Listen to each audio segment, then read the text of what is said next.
ये अमानुष एसबू medical college में 3000 कोटी टका खर्च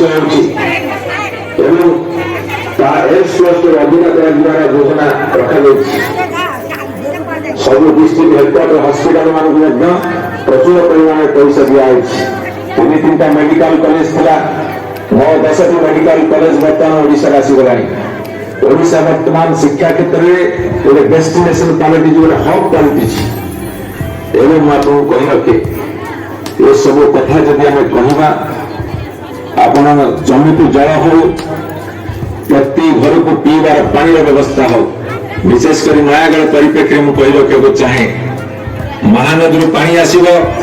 नयागढ़ ब्लॉक प्रति गाँव प्रति पंचायत प्रति गाँव प्रति घर को कनेक्शन देवाई 100 कोटी टंका दे आज कार्यक्रम जारी रही ओलगाम ब्लॉक को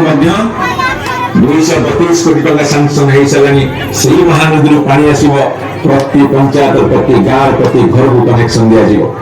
ओलगा एनएससी को 29 कोटी टंका दि जाए टेंडर सरी काम आरंभ होगा जाऊँ नयागढ़ म्युनिसिपालिटी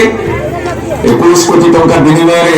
महानदी पानी आसीला पुणी 52 कोटी टंका सांसन है प्रति घर को पाइप जोगे पीवा पानी कनेक्शन देवाई जदि नयागढ़ निर्वाचन मंडल उन्नतिर गाथा बर्तमान वर्णना करी समय सरीज किंतु आमर हिसाब सर ना परवर्ती समय आपण आगे रखी आपण अंग निभाउछंती मोती कहवाक चाहे आपण आज जो भाव में ओडिशार प्रगति आगे बढ़ुछि माननीय मुख्यमंत्री आशीर्वाद नयागढ़ निर्वाचन